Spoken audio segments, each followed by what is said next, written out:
Welcome. We'll just ask you to take a seat. There's some seats at the front, some seats on the side here. This mic does not actually amplify. It is misleading, but it is helping us bring the sound into the camera here. We're going to be filming this to be able to share this beyond this wonderful room of people. I want to welcome you to this home. My name is Sabrina Bowman. I'm the Interim Executive Director at the Canadian Association of Physicians for the Environment. I'm so delighted to have you here tonight, and I'm even more delighted to introduce two of our wonderful physicians who are freshly off the plane, we say, from Azerbaijan at COP29, the most recent climate conference. They're going to talk to you tonight about their experience there and why it is relevant when we're talking about health, environment, and justice, as we do at CAPE. So I want to welcome Dr. Joe Vipond and Dr. Mili Roy. Yeah. All right, so I'm going to hand this over, and whoever wants to start, who would like to begin? Did you want to start by reading that statement? Yeah, I mean, you guys are here to hear about COP29, I guess.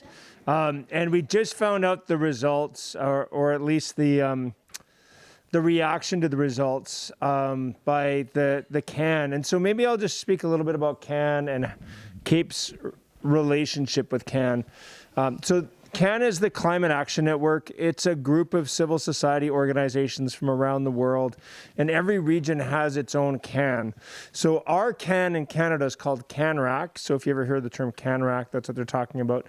And the acronym stands for Climate Action Network, Région Action Canadien. So CANRAC.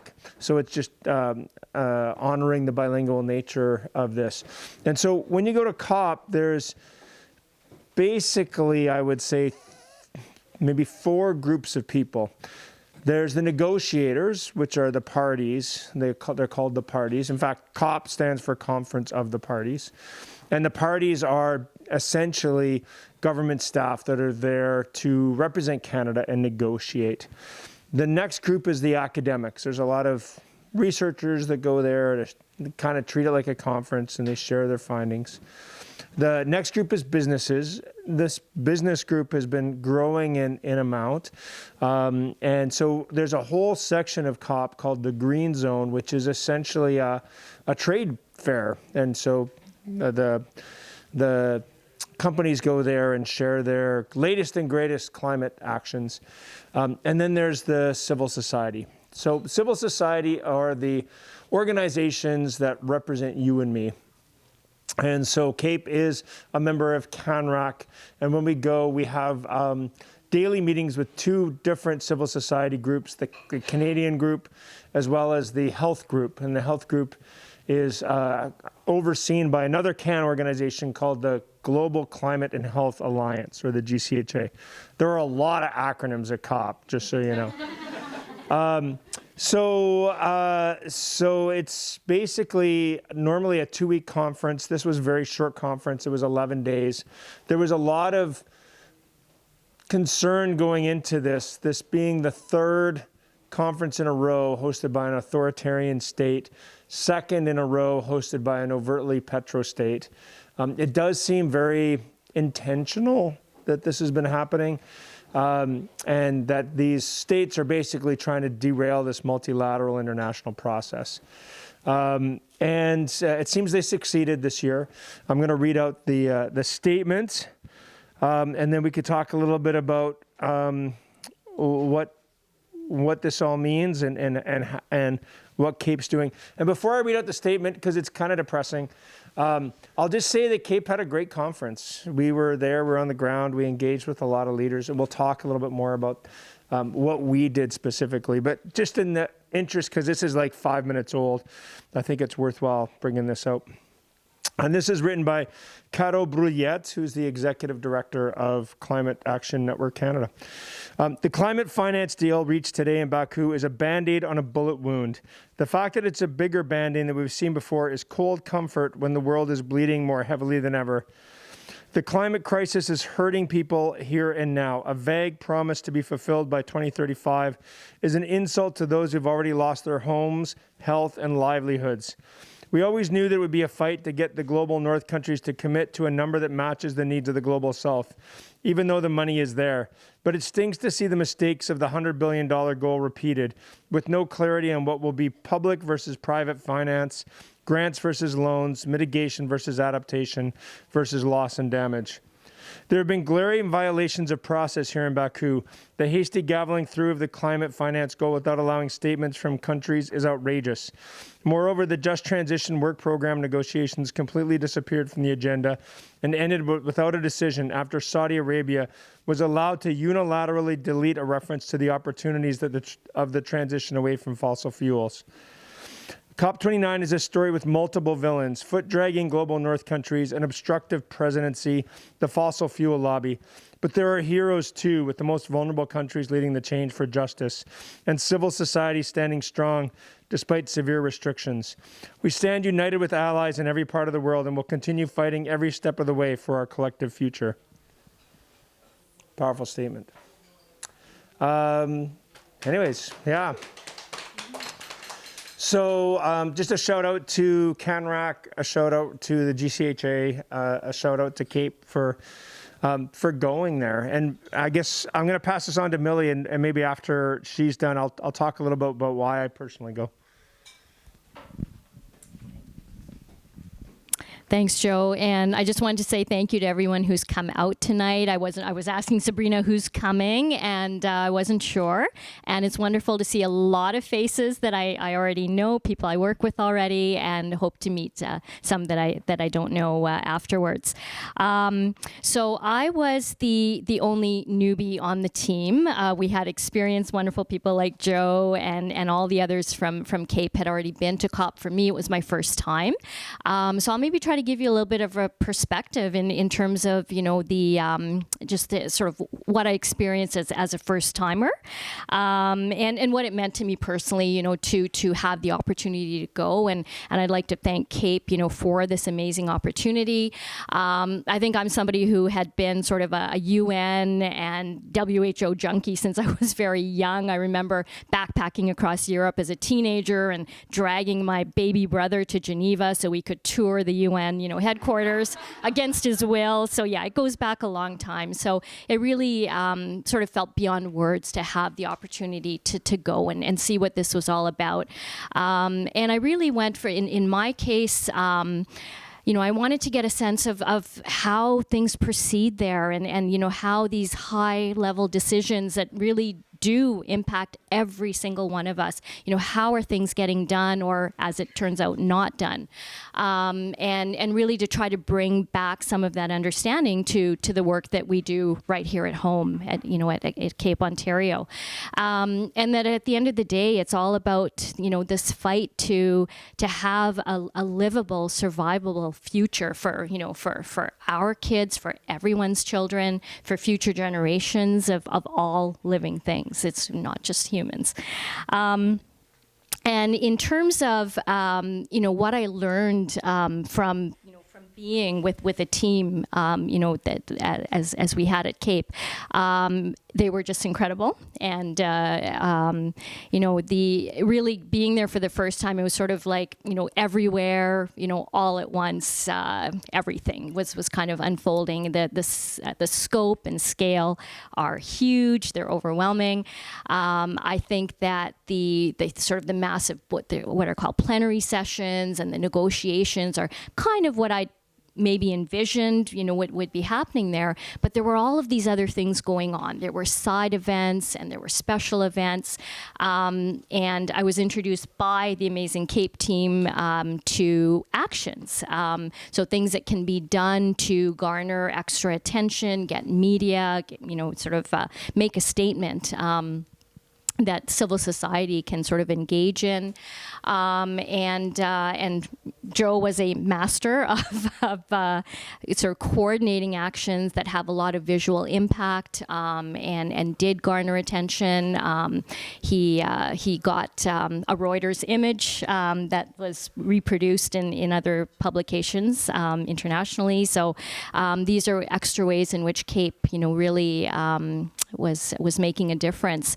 And I think one of the most striking things for me that I did not anticipate was the regard in which CAPE was held, even on the global stage. Dr. Maria Nera was there, Director of Public Health and sort of social and environment health from the WHO, and she loves CAPE.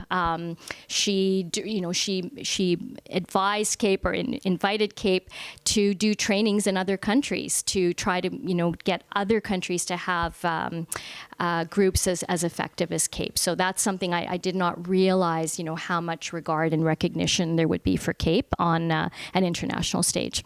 And it's thanks to people like Joe and Leah and Rob and Courtney Howard, who are all on the team. So I'm going to hand it back to Joe. All right, so maybe I'll talk a little bit about the history of CAPE at COP. COP's been going on for 29 episodes, as you probably would imagine. There actually was a 30th, if you count the Earth Summit in 1992, and then there were a couple years off, and they started, I believe, in 1995. And so I guess it's a bit sad to say that we've had 29 of these and we're still not doing so hot. To be fair, though, it's a lot better than it used to be. And I think the COPs have made a difference and have created change.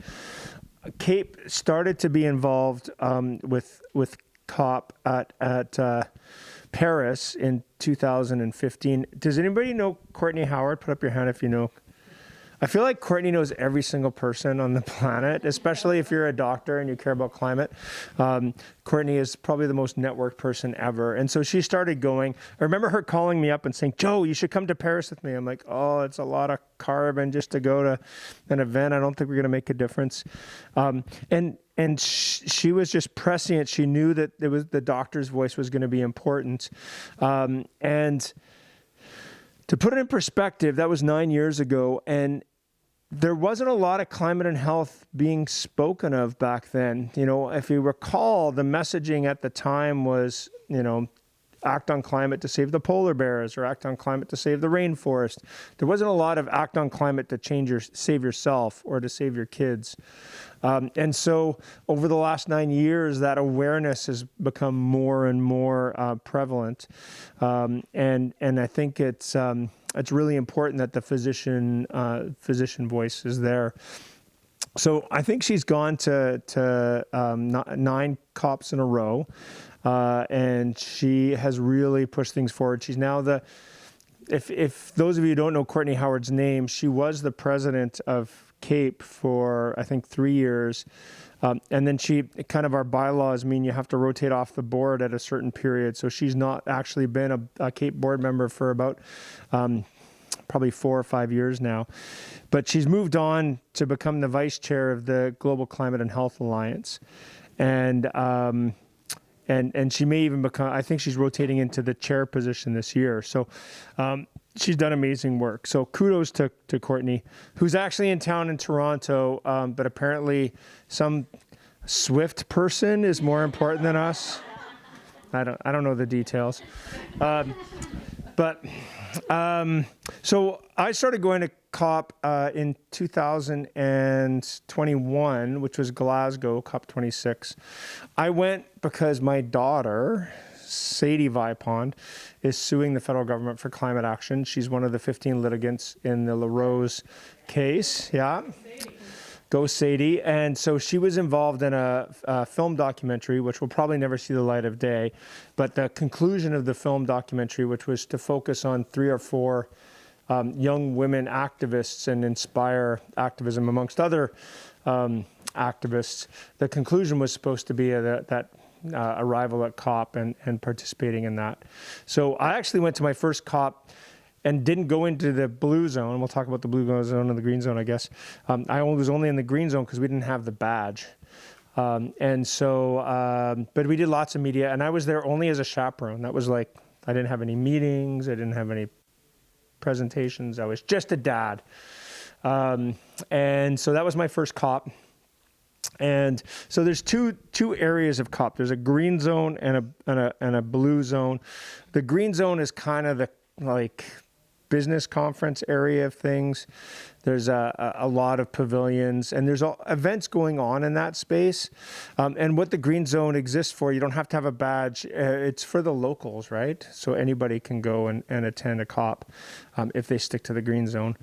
The blue zone is where you get your badge, and you can actually go and do a lot more things. So my first blue zone experience was in Sharm el Sheikh in Egypt. And so I've had 3 years now, Sharm, Dubai, and Baku. And so what do we do at a COP? Well, aside from participating in those civil society meetings to keep track of what's going on, we also participate in these webinar events or what's the official word for them? Like they're just panel discussions, and there's some at the various pavilions. We did 5 this year. There was a UN side event on fossil fuel taxation, like carbon pricing, and then we had some WHO events. One was on the physician's role in fighting the climate crisis. Another one was on I can't remember even now. I was only involved in 3. And then the other ones were at the Canadian Pavilion. One was on adaptation, and again, another one on the physician voice. And so that's part of our time there, was partaking in those events. I'm not sure how much a difference they make. I think it looks really good on our resumes and on CAPE's resume that we get to be invited to be a part of these, but do they change the world? I don't know. The other thing that's really incredible there is the networking. We met with an MPP from Windsor. We met with the Chief of Staff for the Ontario Ministry of Health. Ministry of Environment. Yeah, Director of Policy. Director of Policy, sorry. We met with the negotiating team. We met with Health Canada. There was a number of senators there. We met with them. Of course, we met with the WHO and engaged with them. So really, like you'd say, well, you could have all those meetings in Canada, but you can't, right? Like it's hard to get meetings with high-end government officials, and to go there and have those engagements is essential. We do the actions, which is essentially civil society going, what the fuck, what's going on, you guys? You got to do better. Essentially protests. In a normal country like Glasgow, there are also protests in the streets. There's marches. In these authoritarian countries, so for 3 years in a row, we haven't been able to do any of that. It's all has to be on site, and has really limited the voice of civil society in a lot of ways. Like, you're not allowed to yell. You have to, I think it's hum or snap your fingers. Like there's, it's very limiting. And I think that kind of summarizes what we do there. And then media, I guess. We didn't have a ton of media from Canada there. I think it's sad that the Canadian public, maybe because of the media disinterest, is not super engaged. Susan Ormiston with CBC was there for the last 5 days. And Radio Canada was there for the entirety. I, for whatever reason, French media is just so much more engaged on these topics and so much more intellectually involved than English media. It really saddens me. But there was nobody else there, like CTV, Global. I don't even know if it was on their radar. But in a perfect COP, in past COPs, engaging with media has been a really important thing. We did do a press conference one day, which was well attended by the Global South. In particular, I don't know if you've been paying attention, but in India, Delhi has been completely subsumed by really bad air pollution. And so there was a lot of interest in the physician voice on that. And then we also had a Nigeria interview that was broadcast in Nigeria. So I know that's very focused on non-Canadian, but you do what you can. And then maybe I'll just kind of finish up by saying, like, my personal role, aside from wearing a health hat, this isn't a health hat, this is an emissions cap, in case you haven't figured that out. So I also am from Alberta, and it's the heart of the energy industry. And there's not a lot of civil society that goes there. In fact, from a non-Indigenous civil society perspective, I think I'm the only one. Quite a few Métis and Indigenous voices there, but they don't consider themselves, in particular, Albertans. And so one of my goals is to expose kind of the greenwashing that goes on there. You might hear my voice coming from the basement, and that's because we have a 10-minute video on loop of some of the videos that I was doing there. We call them Debunction Junction. And they're just 1-minute videos going to the various places. So I encourage you to go downstairs and watch a minute or two and see what you think and ask me some questions about that. And so, yeah, maybe we'll talk a bit about greenwashing after Mili goes. Okay. So we don't really have a set format. So I just wanted to add maybe just a tiny little story. When we were just talking about the pollution in New Delhi, just because I happen to have family there. And I remember going to visit even as a child. And so even decades ago, I would go there and look up at the sky and kind of say, to my young cousins who were the same age as me, like, you guys, you can't see your sun. Your sky is all gray, and the pollution was so chronic that there was no such thing as a blue sky, and they truly never had seen the sun. It was kind of like that Ray Bradbury science fiction story, if anyone's seen it. And it's very interesting that during the pandemic, when the air pollution those levels suddenly dropped in places like India and China, I remembered those conversations we'd had and asked my cousin, who's now actually a public health physician there, do you see the difference in the sky? Can you see the sky is now blue? And she's like, yes, I remember those conversations. And yeah, I can see the sun and I can see the blue. And of course, everything's gone back to what it was and worse now. But anyways, I just wanted to share that.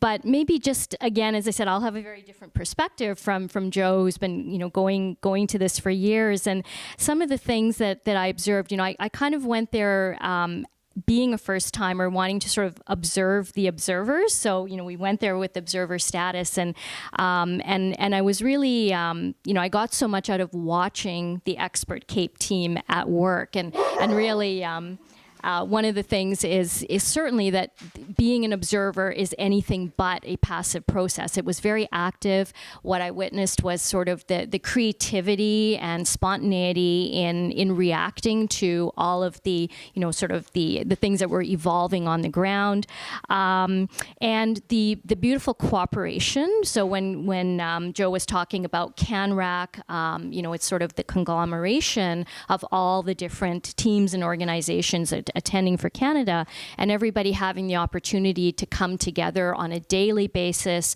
share information, share their intel, because there's so much going on. One person cannot possibly sort of absorb it all. So that spirit of cooperation was incredible. And again, like I said, sort of using creativity and coming up with actions, and reacting to everything that was going on. Aside from that, Sabrina had mentioned maybe talking about what we saw at CAPE and how we can apply it to our work, back here.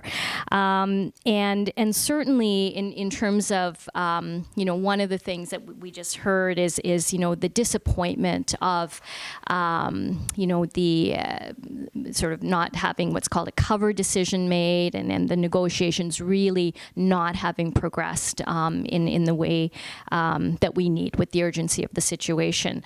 But on the other hand, the fact that, this is a forum where, the most committed and in many cases very enabled and powerful people, who are working for climate action are all coming together, not only from civil society, but from governments as well.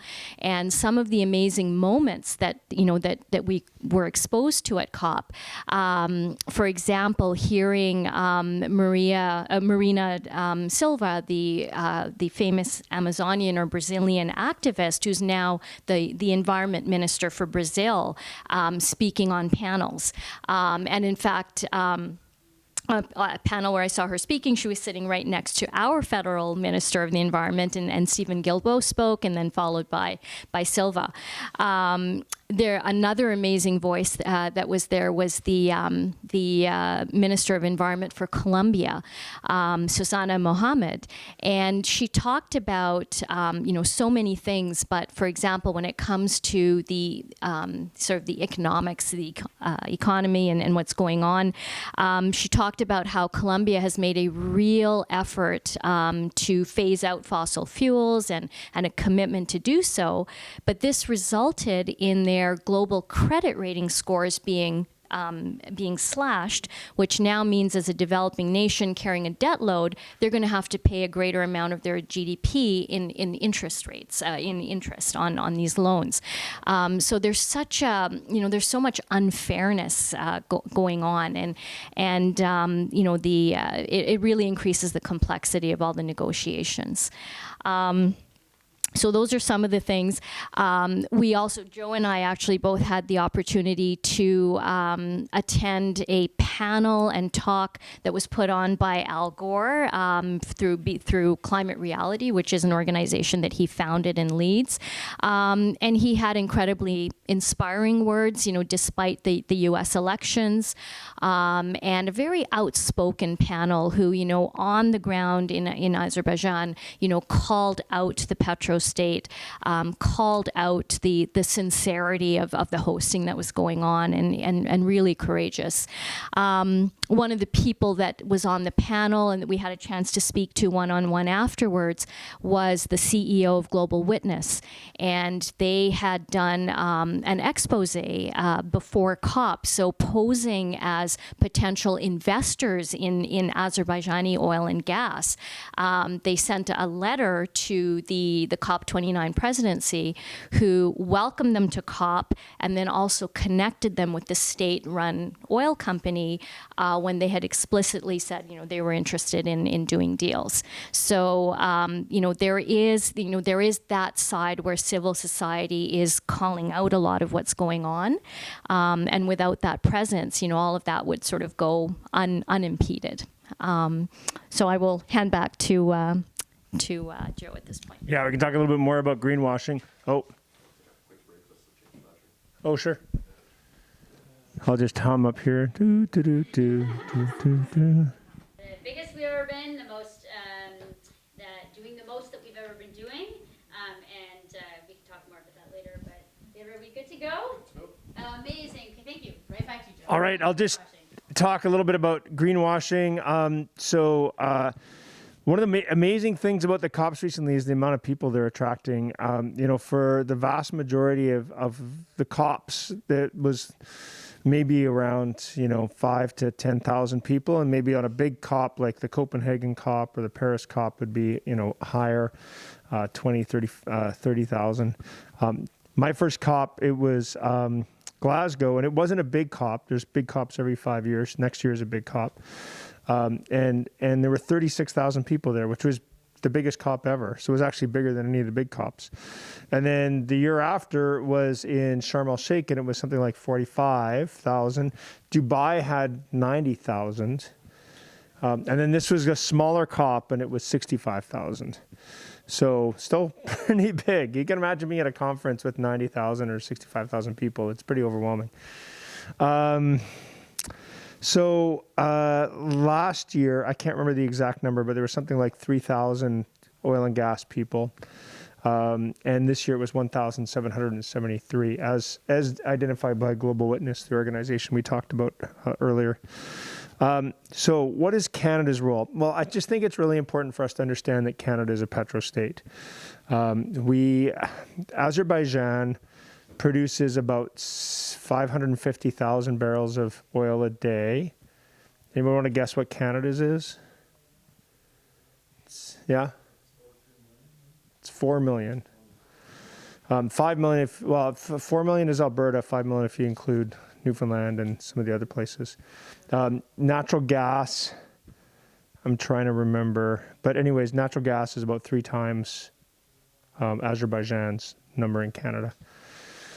So what is Canada's role? Well, this year we had at least 28 oil and gas representatives. Just a reminder, I was the only Alberta civil society person, and 28 industry members from Alberta, including Alberta's Minister of Environment. So a quick little history, Minister Against the Environment. So a quick bit of history. In Sharm el-Sheikh, Canada had its first pavilion. So these pavilions are basically little places where people give talks and you can network. And if you're lucky, your pavilion will host a coffee machine and you get a free coffee. So in Sharm, the Pathways Alliance, which is the organization of the 5 big oil and gas oil sands corporations, they actually had a panel at the Canadian Pavilion. And there was quite a bit of outrage from civil society, like this should not be happening at a COP.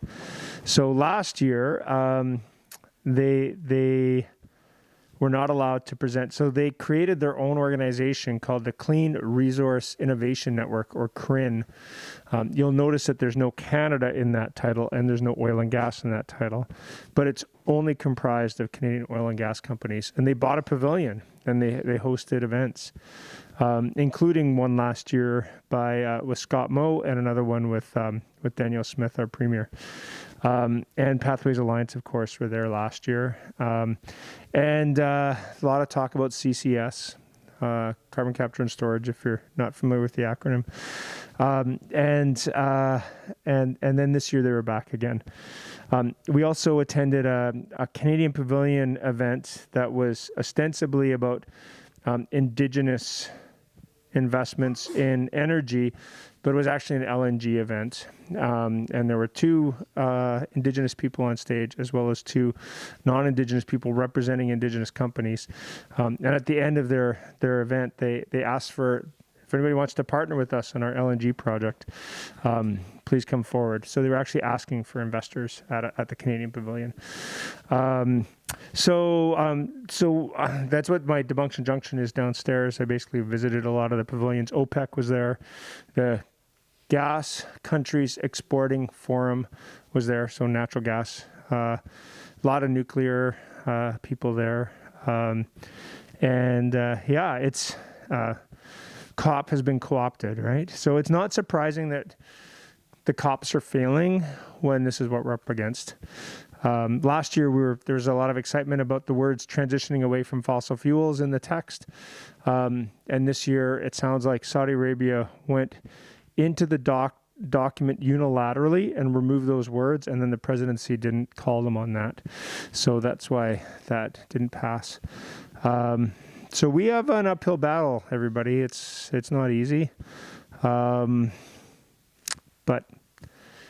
we fight because we have to, right? We fight because we love the world, we love beauty, we love our kids, and that's why we go. I see a hand back there. Do you want to say anything before we go to questions? No, let's take the question if it's for you. I'm so curious of what's the momentum around the rejigging the COP rules. I know Christina Figueres and others published it. So yeah, Can you just repeat the questions? Yeah. So the question is, what is the momentum behind rejigging the rules that underline the COPs? So there's a couple things that are important to recognize. The choice of presidency is challenging. There's a need for consensus, apparently, but apparently that consensus isn't always there for the documents, and that's. You can imagine that if there's more global south countries that are suffering from climate change than petrostates and global north countries that are benefiting, they could easily outvote those countries. And so there's this consensus agreement that everything has to pass by consensus, which of course means 1 or 2 countries can derail everything. It's very intentional.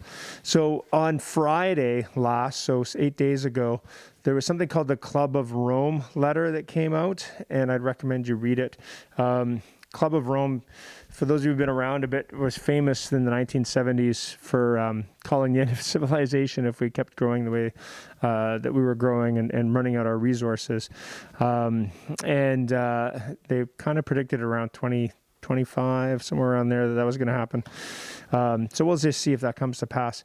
But this group of intellectuals basically gave a outline of things that needed to change for the COP process to be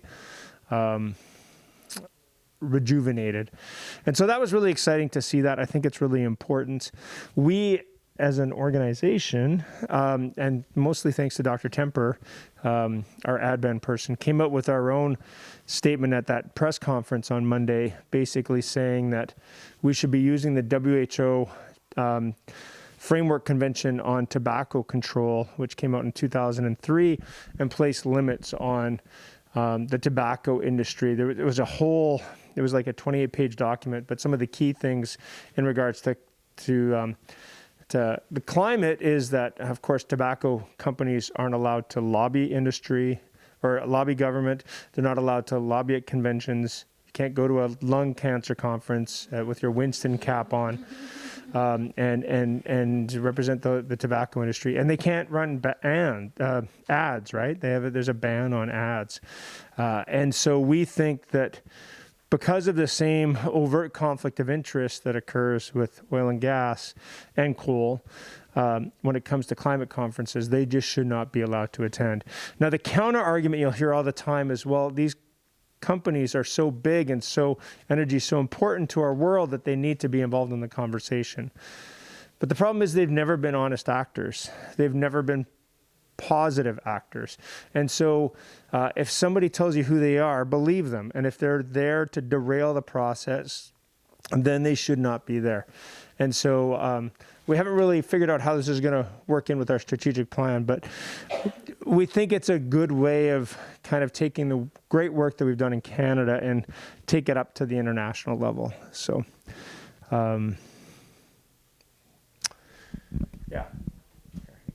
I wondered if there's a parliamentary committee on the environment and sustainable development. I think the NDP climate and environment critic is on it, and the parliamentary secretary to the minister is on it. What about other parliamentary committee recently had a hearing about price gouging among grocery chains, for example, and the heads of grocery chains had to come and be accountable for what they're doing. So I wonder, could we ask for a parliamentary committee hearing from just about COP29 in general, to hear positive, to hear from people like you or the minister about what was accomplished and what wasn't, but also the petro companies who attend, and why should they be attending when they're like a tobacco company attending a lung cancer conference? But to make the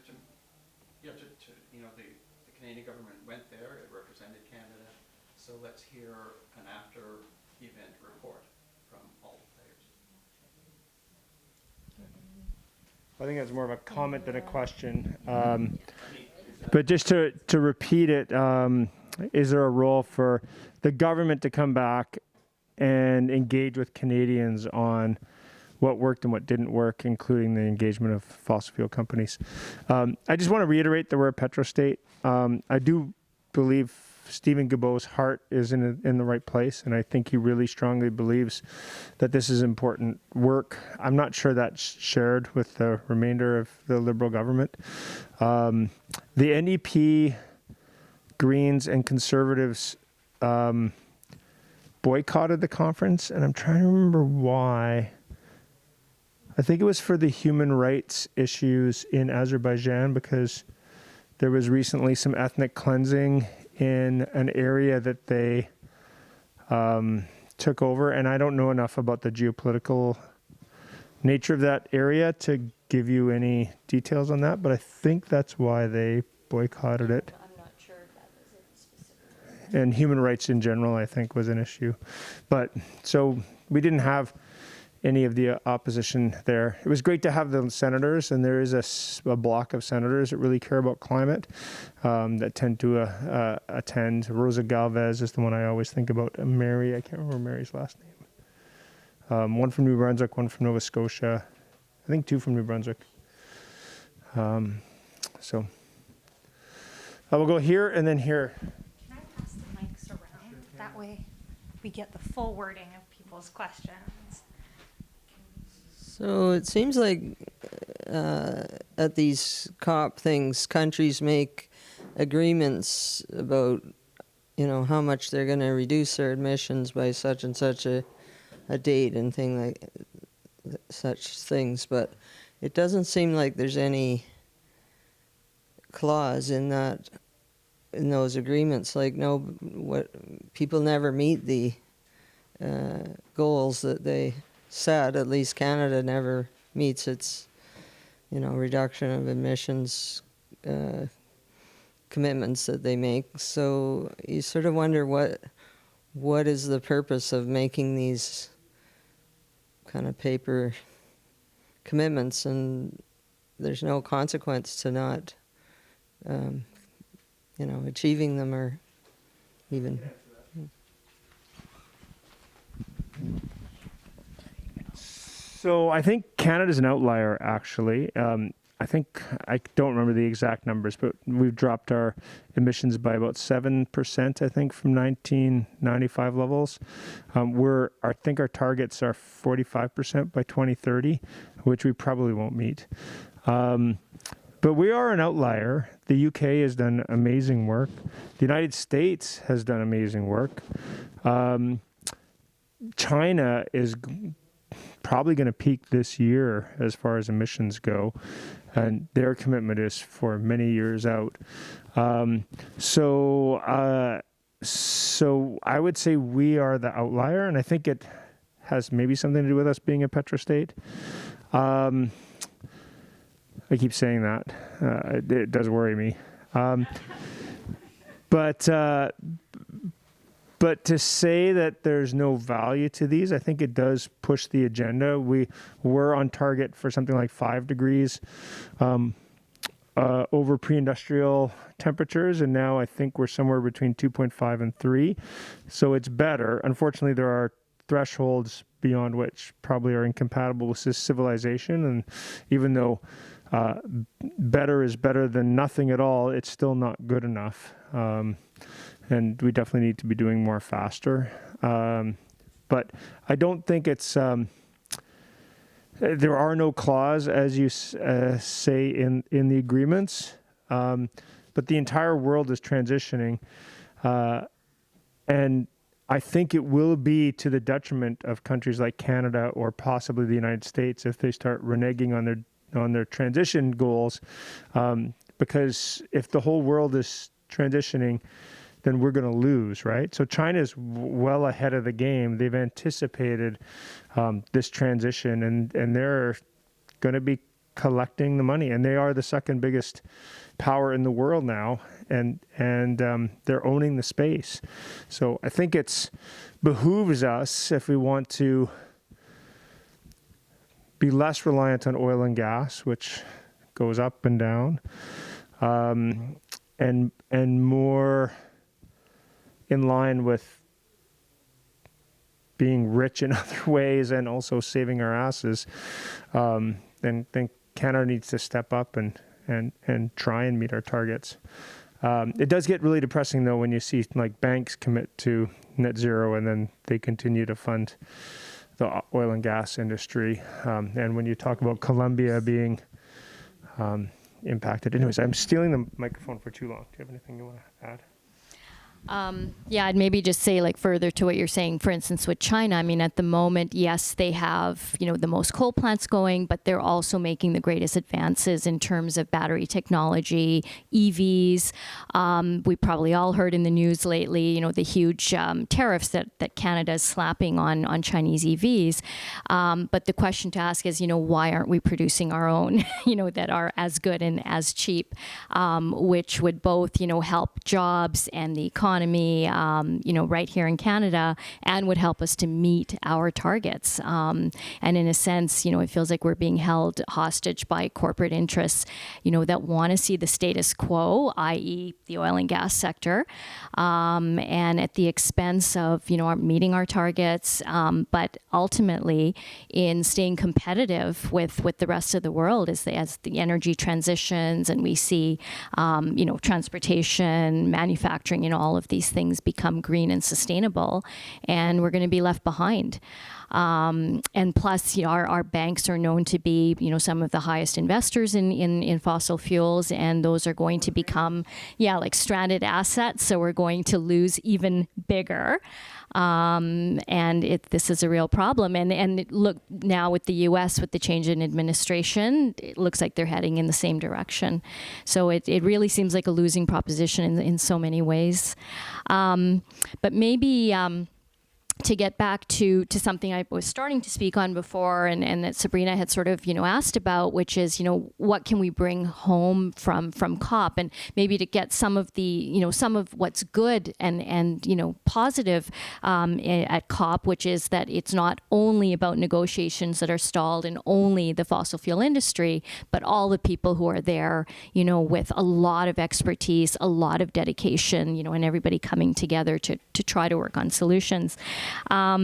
So some of the, I actually took some notes in some of the sessions that I thought were really relevant. So there were sessions on sort of local action and global goals. And it brought up the fact that that 70% of what are called NDCs, so nationally determined contributions, countries' commitments to how much we're going to reduce our emissions and what targets we're setting, that those national goals typically are not reflective of what's happening at municipal and urban levels. And that they really should be reflective. So the idea of municipal governments getting more involved in these national targets, and that's really a way to center, the work that we're doing at our local levels, but sort of elevate it to the national levels.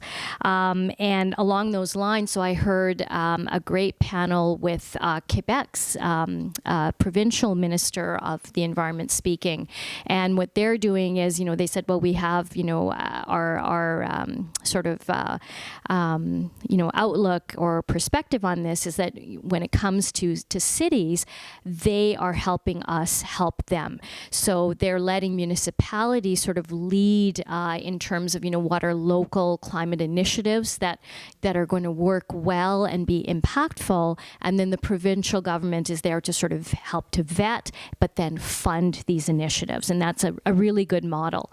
We're obviously not in a situation here in Ontario or in Alberta where Joe is, where that's, going to be looked upon kindly, but it's something that we can try to aspire to.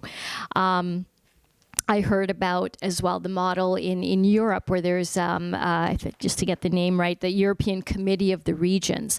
And that has now grown into a huge consortium of 10,000 players where the mayors of many, many European cities have banded together and are working together on local climate initiatives, but again with national or sort of state or subnational level funding.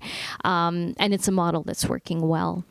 And to me, one of the reasons that it's important to think this way is that, we want to look at democracy or democratic action as a lever for climate action. And certainly one of the reasons that I know many of the people in the room here is because we work together on the Ontario Climate Emergency Campaign. And that's sort of the central premise is, how do we use democracy to achieve climate action? And when we're faced with a higher level government that may not be as supportive or as pro-climate as we want, maybe our workarounds are to try to drive climate action from the local level upwards. So it can be a very, very powerful model. And I think we're seeing a trend, unfortunately, where a lot of the larger governments are becoming more right-leaning. We're seeing encroachment on democracy. So I think it's really important to tie that in as well and sort of leverage what we can. Yes. There was somebody in the back though first. Maybe we should pass the Okay, sure. microphone back. Can we pass her down one?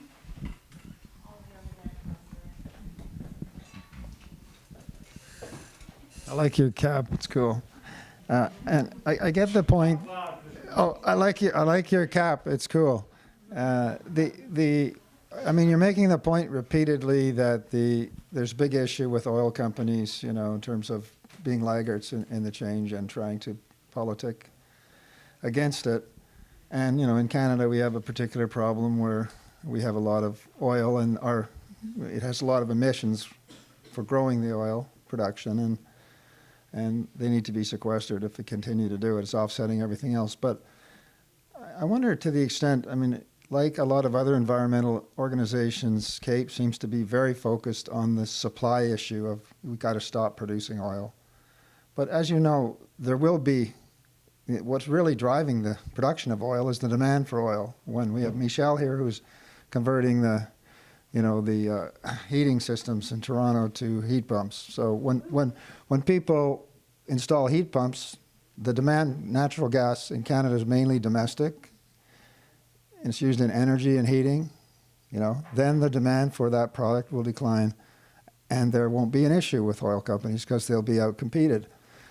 You know, the oil produced in Canada is being exported to the United States largely to drive, you know, vehicles. So when Americans convert to electric cars, we won't have so much oil. So I guess I'm wondering, and, you know, the same issue with food, and agriculture has a lot of emissions, but people you start eating more plant-based diets, then the emissions will go down. So to what extent, you know, does CAPE see leverage in using your voice and your power to focus on the demand for you know, hydrocarbons, as opposed to fighting the oil companies, which I think is sort of a losing battle? It's, yes, in terms of their, you know, their advocacy, we are a petrostate. We're going to keep doing stuff, and they're going to keep producing oil as long as there's a demand for it. Versus, you know, putting your voice against, let's drive down the demand for these things, and then there won't be a problem. So I don't hear you talking much about the demand. I guess your natural gas thing about the stoves was kind of a demand issue. But so just be curious about your point of view on that demand side stuff.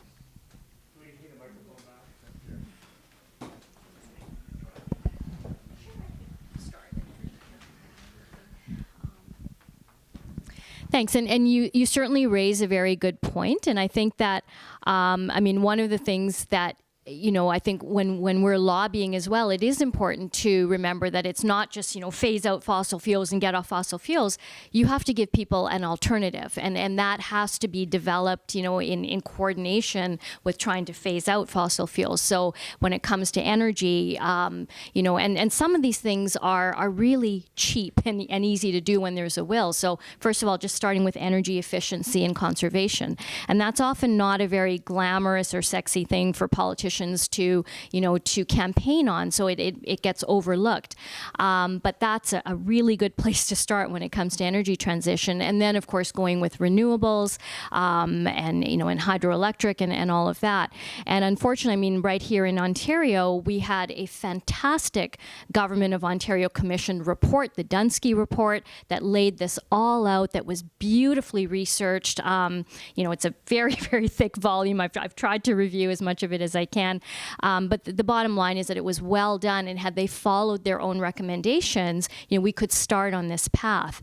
And then likewise, along with that, you know, yes, we need, you know, better public transportation, EVs where necessary, with the charging infrastructure. So all of those things would have to be, you know, coordinated. And one of the things that, you know, I find personally that I get angrier and angrier, you know, hearing is that, well, there's not enough money to do that. And the thing is, there is so much money, but it's just flowing, you know, in the wrong direction. So first of all, we see a flow of money, you know, basically from everyday people, from the public sector into the private sector. But if we look at, say, just, you know, the subsidies that are paid out, you know, to the oil and gas sector. So if that were recouped and sort of redirected into an energy transition and into all of these other things, you know, charging infrastructure and EVs and public transit, that would begin that sort of orderly, coordinated phase out, so that people would have alternatives. Because you're right, you know, if we can bring down that demand, then, you know, the business dries up basically for oil and gas. But people need those alternatives to turn to. Are you lending a loud voice as doctors to that demand issue? I mean, those are all things, as opposed to lending your loud voice to saying, you know, stop producing oil. That's really what I'll just quickly answer. I mean, certainly with the work that we're doing here in Ontario, yes, we are trying hard. We've been running something called the Beyond Gas campaign, and in that campaign, it's not just a demand to get off gas. We have run public education webinars on renewable energy, on conservation, a lot of the things I just talked about. So we're trying to make that known. When we lobby government, again, we try to give that whole picture, not just a simple flat demand to get off fossil fuels. But there's a lot of complexity. And again, this is, I don't have sort of written confirmation on this, but we hear things in Ontario, such as the fact that renewable energy companies, don't have as much access to government if they're trying to make demands for funding and support to develop. So there's a lot of, the playing field is very, very lopsided. But we are trying in our advocacy work, to address that. And I'll hand it to Joe. Yeah, I mean, one of the amazing programs we've had in the past, I don't think it's active right now, is the Active Transportation Program to support a combination of transit and walkability and bikeability. I heard rumors that maybe that bikeability problem is an issue here. And I think that really speaks to the problem, right? Is that there's a huge thumb on the demand side of fossil fuels. The fossil fuel industry is subsidized, active subsidies more than $1 trillion a year globally. And then you see things like in Alberta where, there has been a moratorium on wind and solar. Your Ford government dismantled its wind and solar program when it came into power 8 years ago. They dismantled all the EV charging stations.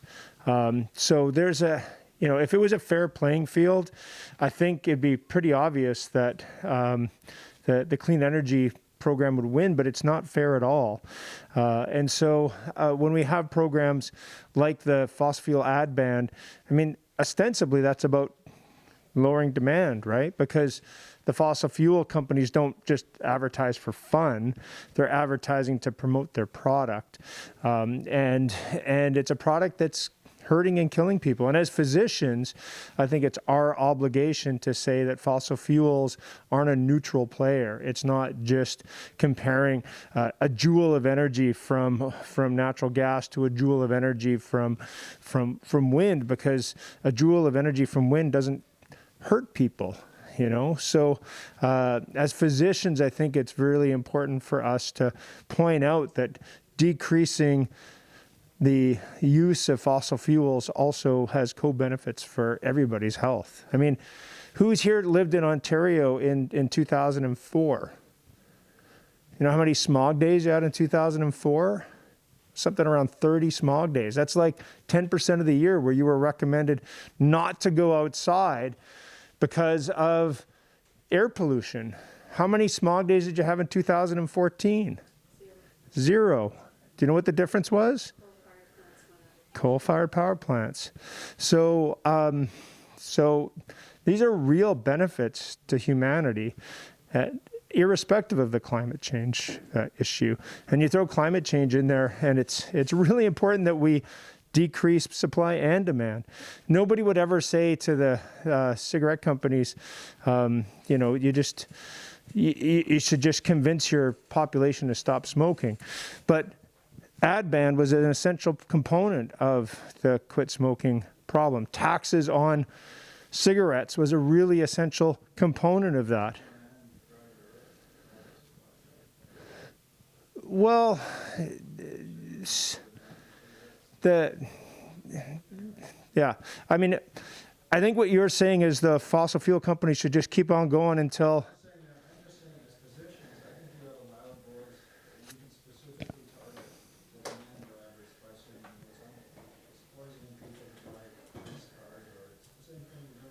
I would argue that we have to hit it on all sides, but we may just have to agree to disagree. Well, I don't think we're just on the one side. I think we do all sorts of things. As I say, we do the active transportation. We talk on a lot of issues. Other questions? I wondered if there were any panels or discussions regarding the connection between factory farming and climate change that you saw at COP or had heard in any context. I mean, at COP, there are probably 60 pavilions in the blue zone and another 30 in the green zone, all which have concurrent sessions going all the time. Honestly, I only really focused on the health ones at the WHO pavilion and some of the Canadian ones, so I did not specifically go to that. There was a vegan protest every single morning outside the venue, which I saw every day. So I did see that. I'm sure there's other stuff in regards to. No, there's protest.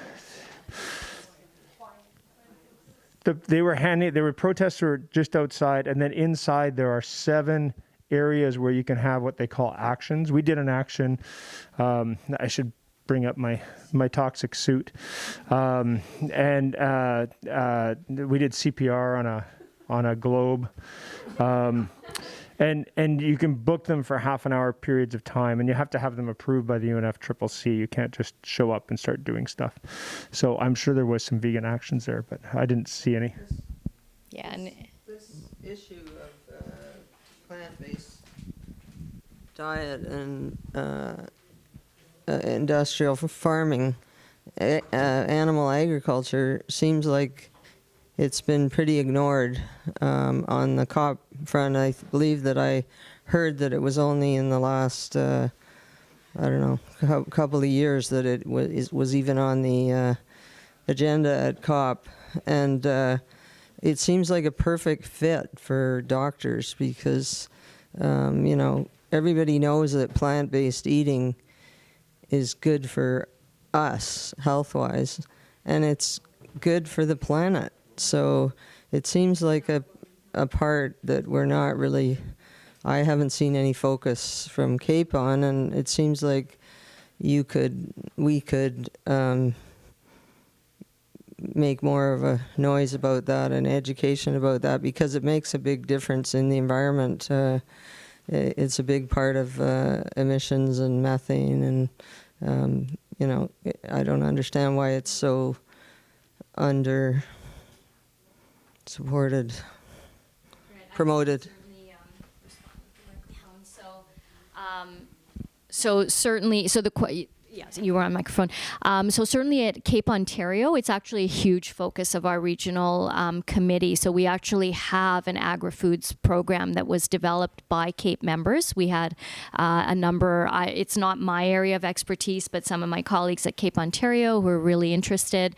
It now has accreditation with the faculties of medicine at U of T and a couple of other Ontario medical schools. So residents and medical students can enroll and sort of take this course. They're partnering with regenerative farming or farms that are using regenerative farming techniques. So it's something that we're actually putting quite a bit of effort into at Cape Ontario. So one of the things we're super proud of is, again, Dr. Howard, she seems to be everywhere, was involved in helping to create the new Canadian Food Guide. And one of the things that made that iteration of the Canadian Food Guide with Dr. Jane Philpott, who helped create it, was that there were no industry players in the room. So in the past, a Canadian Food Guide has been written with lobbyists behind closed doors, and this was the first time that it was written without any lobbyists in the room, and it's very skewed towards a plant-based diet. So take a look at that. And It left dairy off as one of the primary food groups. yeah, and that was Cape's work. So we've been very involved. We're actually going to have to wrap here just because we're running close to the end of our time. We're actually a little bit over, but could you give both of you give just sort of a final thought about your experience at COP, and and then we can chat more. You can wear this if you want. Sure. I think my wrap up probably would be, we've obviously heard that the COP process is not as pure and as focused as we would like it to be. So there's a difference between, the COP that could be and what it is today. What it could be is, the conglomeration of all the people who come there, ready to do the right thing with the knowledge, the expertise, a lot of people with a lot of power as well. But then what it is the 1,773 fossil fuel lobbyists, negotiation processes that are constantly stalling and not getting anywhere.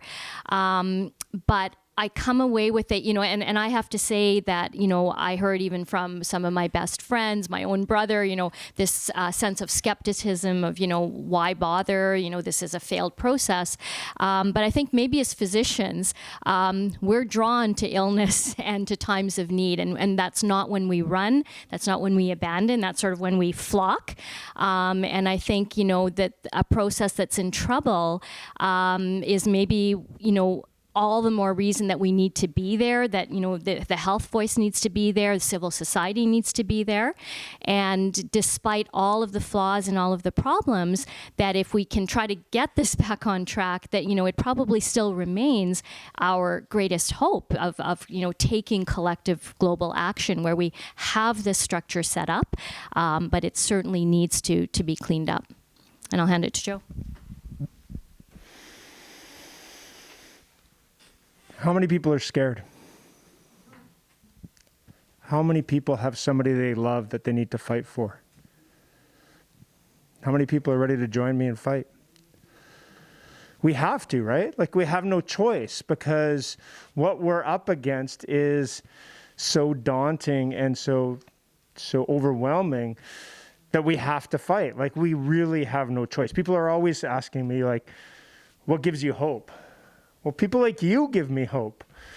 Going and doing stuff and actually making a difference gives me hope. That's what keeps me going every day. If one of the super amazing things about CAPE is that we've made a difference. Like, when we go to work, at the end of the work week, you can say, these are the 3 things that I changed for the better. And that is super exciting.